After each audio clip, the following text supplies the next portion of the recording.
16 Pro は60フレームめっちゃ滑らか。熱で全然 FPS 出てない。買う。春風の夢、バクと覚めて。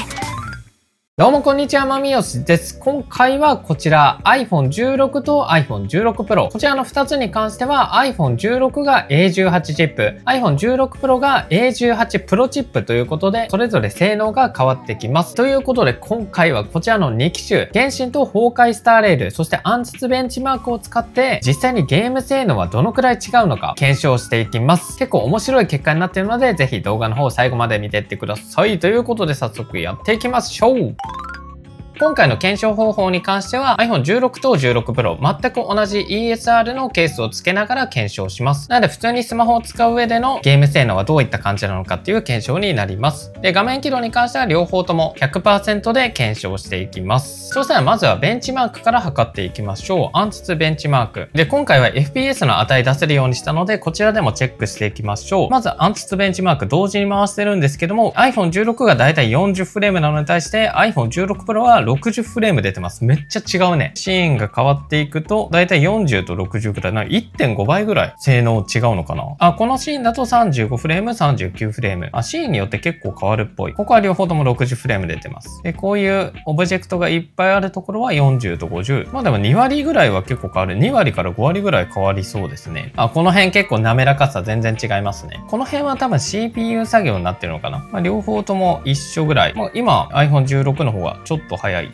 感じかな。この辺も全然違いますね。40フレームと60フレーム。やっぱアニメーションとかは iPhone 16 Pro の方が断然強い感じはあります。ということでベンチマークを測ってみた結果がこちら。CPU は1割違って、GPU はなんかこれで見ると同じっぽいですね。で、メモリは2割ぐらい上がってて、UX はだいたい一緒と。暗殺スコアは154万と164万といった結果になりました。こうやってみると、性能はだいたい一緒って思うけど、さっき映像を動かしてた部分だと結構差があったので、次はね、ゲームを使って実際に検証していきましょう。で、今ね、iPhone 16は、これ明るさ 100% まで出てるんですけども、iPhone 16 Pro は熱で画面の輝度落ちてますね。なので、やっぱ性能が高い分、16 Pro の方が発熱っていうのは大きいかもしれません。ただ、上限まで回すと、大体そんな感じなので、これはしょうがないような気はします。そしたらね、続いては崩壊スターレールでチェックしていきます。で、これ1アカウントしかないので、まずは iPhone 16から画面録画してます。この状態で設定から画質を最高にします。フレームレート60、メタル FX オフ。この状態で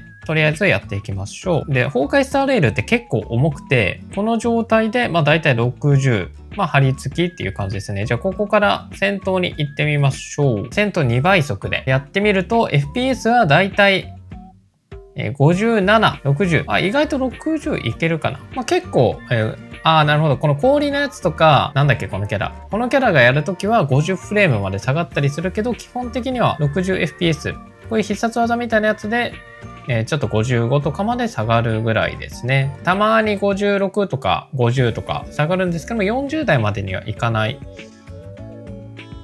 っていう感じです。で、特に画面の明るさも暗くなってないです。そうしたら、今回のゲームに関してはこのメタル FX っていう一番下の設定項目がありまして、これをオンにすることによってアップスケーリングすることができます。これで画質さらに上がりますね。ただ、これ結構処理が重くて FPS も下がるので、この状態でチェック。同じ感じで自動戦闘でやっていきます。45とかまで。敵の攻撃で45とかまで下がって、今40とか。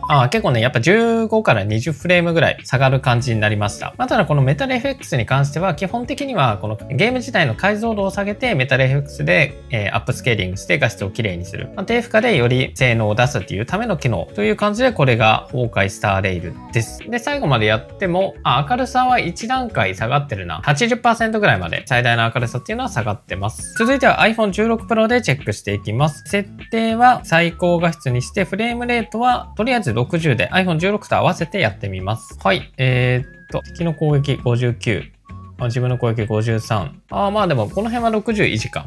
たまに50ぐらいまで下がる時はあるけど、このスキルとかでもまあ59、ちょっと口振りした。相手の復活とかだと40フレームぐらいまで、42フレームぐらいまで下がってましたね。まあなんかこうやって見てると iPhone 16となんかあんまり変わんないような気がしますね。なんかこの崩壊スターレールってね、結構スペックの高い、例えば M2iPad とか M4iPad とか、そういったもので試しても結構なんか FPS あんまり安定してなかったので、ゲーム自体の最適化っていうか、そのプログラムがあんまりうまく性能を活かしきれる感じではないのかもしれないですね。といった感じです。そしたら続いては、メタル FX オンにして、これでやっていきましょう。はい。まあ基本的には60フレーム維持できてて、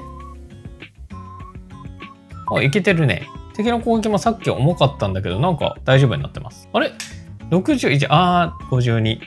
復活で、なんかさっきより軽くなってる気がする。ちょっとよくわかんないですね。続いては120フレームで最高画質メタル FX オフ。これだとめっちゃ滑らか。で、こことかでもね、117とか出てるので、なんか60フレームに、でも、ここ重いな。40とかなった。結構ね、この崩壊スターレールは FPS のこの上下、下がるときはめっちゃ下がりますね。じゃあ、120fps でやってみると、画面暗くなりましたね、今。ギリ60フレーム維持してるみたいな感じだったのかな、さっきは。67、70とか出てますね。そうしたら最後、メタル FX オンで画質を最大にしてやってみます。これだとさすがに50とか切る時が多そうだけど。はい、結構重くなってますね。50フレームとか。100とか全然出ない感じになったので、やっぱメタル FX に関してはオフでやるか、あとは他の設定を下げてメタル FX をオンにするとか。そういったのがおすすめですね。というのが崩壊スタイルレール。続いては原神でチェックしていきます。で、両方とも設定は最高画質の60フレームで合わせてます。いろいろと移動してみましょう。ワープ。読み込み速度大体一緒か。こうやって歩いてる感じ。この辺は特に変わんないですね。そしたら戦闘行ってみます。じゃあ全く同じキャラを使っていきます。挑戦開始。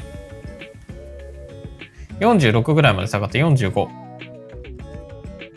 なんか両方ともそんなに変わんない気がすんな。両方とも落ちるときは55とか、大体似たようなところまで下がった感じで。じゃあもう一回スキルいきます。せーの。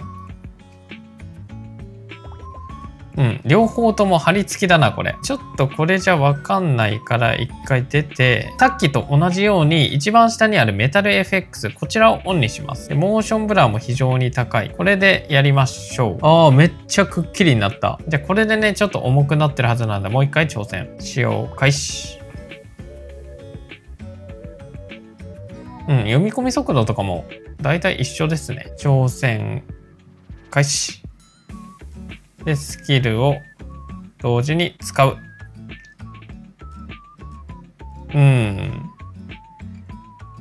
両方ともね、60は維持できるんだよね、これ。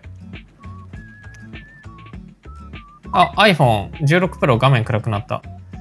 あれ ?16 の方が60維持できてたぞ、今。iPhone 16 Pro はね、熱で画面が暗くなってます。これ熱耐性は16の方が高いかな？16めっちゃ下がってる。55、50ぐらいまで下がった。iPhone 16も画面暗くなりましたね。これで多分両方とも性能が抑えられてる状態かな。長時間ゲームをやるとこのぐらいになると。でもね、言うてそこまで変わんない気はでも iPhone 16は結構下がってる。この、なるほど。ちょっと重い場所分かった。ここだ。ここがちょっと重いので、ここでスキルやったら結構変わるかも。iPhone 16 Pro は40ぐらいまで一瞬下がってたな。この鼻が重いのか？ iPhone 16 Pro は熱でも全然 FPS 出てない。それに対して iPhone 16は結構安定してるかも。でも落ちてるな。やっぱこのスキル次第って感じなのかな。iPhone 16 40フレーム。iPhone 16 Pro は52フレーム。10フレームぐらいちょっと今と変わってますね。ちょっとこれだとわかんないな。そうしたらいつも検証してる砂漠でどのぐらい FPS 出るのかチェックしていきましょう。そうしたらまずは iPhone 16 Pro でチェックしていきます。画面の明るさはだいたい 70% 限度の状態になってますね。設定は重くするためにメタル FX はオンで、これでチェックしていきます。ここに乗ってあげると結構重くなるはず。重くなった。メタル FX オンの状態で、平均45ぐらいな感じです。そしたらこの状態でアップスケーリングのメタル FX をオフ。そうすると、60貼り付きじゃないな。下がって35。ちょっと不安定だな、この辺。でも53ぐらいになりましたね。で、平均としてはメタル FX オンだと45、オフだと53って感じですかね。続いては iPhone16 で同じ検証していきます。こっちもメタル FX オンからやっていきます。結構なんか重さを感じるな。なんかバグって3本のやつが消えた。はい、これで結構重いな。はい、30、40。振り返ったりすると38あたりまで下がりますね。さっき iPhone16 Pro が45だったので、でも 5fps か。くらいの差があるって感じですかね。で、結構ね、このカクカクさを感じます。そしてメモリ不足なのかな、どうなのかわかんないけど、通ったら速くなるやつ、あれが消えました。なんかバグってる。結構重い。36あたりまで下がってます。出てきた。37。そうだな、37ぐらいなので結構差は出てますね。そしたら、メタル FX オフ。さっき53ぐらいだったのか。45安定だから、オン、オフ、どっちでも、だいたい 8fps ぐらい負荷がかかってる時だと変わるかなっていう感じだな。で、こうやって飛び回ると、FX オフで40、40。下がった時で40ぐらいって感じか。ラスト16 Pro。さっきメタル FX オフで飛び回って、最後40ぐらいだったので、ちょっとこれで飛び回ってみます。いけるな。ちょっとオンにしてみるか。メタル FX オン。で、オンでもね、この光の輪が消えたりしないので、こっちの方がちょっと安定感は、16 Pro の方が安定感はあるかな。あとなんか60フレーム出てるな。暗くなった。これあれだな。性能自体はもともと出てるんだけど、結局熱で、今も画面暗くなってると思うんですけども、こうやって熱で性能が下がるときに、こうやって40フレームとかまで下がってるので、結局性能云々の前に、まずこの発熱をどうにかしないと、両方ともスペックはそんなに変わんないっていう感じはある気がします。メタル FX オフで、これさっき飛び回って42とかだったかな。そうだね。FPS は熱で性能落ちてる時もだいたい8ぐらい高くなってるかなぐらい。めっちゃ重い、この辺。で、結局熱のせいで性能が下がるので、そうだな。こう、冷却。例えば前動画で紹介したこういうね、ペルチェ素子で iPhone を冷却できるようなやつを使わない限りは、この16 Pro の性能をフルでこう長時間発揮し続けるのは厳しいっていう感じだと思います。正直、画面が暗くなるのも iPhone 16 Pro の方が早かったし、このくらいの差であれば、全然16でもいいような気はしますね。ちなみに画面収録終わると、だいたい50フレームぐらいか。そうだね。この状態で120フレームにしてみよう。最高画質でメタル FX をオンにしてみるか。しばらくは出るけど、でも結局あれだね。40とかまで下がっちゃうから、あんま関係ないかな。42とかまで下がってるね。はい。という結果ですね。個人的には、軽いゲームを120フレーム、例えば荒野行動とかね、そういう、なんかそこまで発熱しないようなゲームとか、あとは画質を下げてメタル FX を、これでも画質いいな、意外と。こういう設定、軽い設定で 120fps を出したいっていう人じゃなければ、基本的には、iPhone 16でもいいような気はしますね。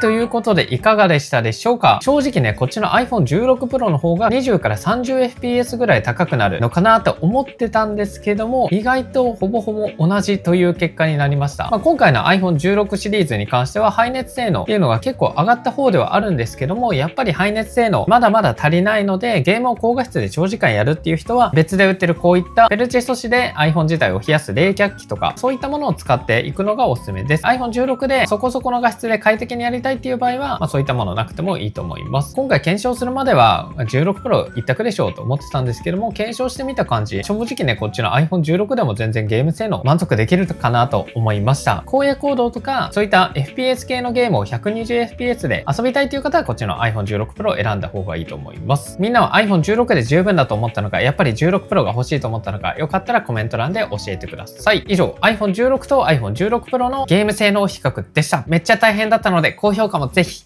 バイバイ。